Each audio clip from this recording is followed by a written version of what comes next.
2024 সালে বলিউডে পা রাখতে চলেছে একগুচ্ছ নতুন মুখ। এই অভিনেতা অভিনেত্রীরা বেশিরভাগই স্টার কিড। সঞ্জয় কাপুর ও মোহিব কাপুরের মেয়ে সানায়া বলিউডে অভিনয় করতে চলেছেন। করণ জোহরের প্রযোজনায় বেধড়ক ছবিতে প্রথম অভিনয় করবেন সানায়া কাপুর। পশমিনা রোশন অভিনয় জগতে পা রাখছেন। তিনি ঋত্বিক রোশনের ভাইজি। জিবরান খান বলিউডে আগেও কাজ করেছেন, তবে শিশু শিল্পী হিসাবে। কভি খুশি কভি গম ছবিতে শাহরুখের ছেলের চরিত্রে দেখা গিয়েছিল জিবরানকে। রাশা ঠাডানি রবিনা ট্যান্ডনের মেয়ে।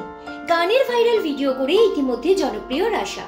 অজয় দেবগনের ভাইপোর সঙ্গে অভিষেক কাপুরের একটি ছবিতে প্রথমবার অভিনয় করতে চলেছে রাশা। বীর পাহাড়িয়া অক্ষয় কুমারের স্কাই ফোর্স ছবিতে প্রথমবার অভিনয় জগতে পা রাখতে চলেছেন। সন্দীপ কেওলানি পরিচালিত ছবিটি মুক্তি পাবে এবছর অক্টোবরে। সাইফ আলী খান ও অমৃতা সিং এর ছেলে ইব্রাহিমও এবার বলিউডে পা রাখতে চলেছেন। ছবিতে তার সঙ্গে দেখা যাবে কাজলকে। এটি হবে অ্যাকশন থ্রিলার সরজমিন। জুনেইদ খান ইতিমধ্যে চর্চায়। তিনি আমির খানের ছেলে।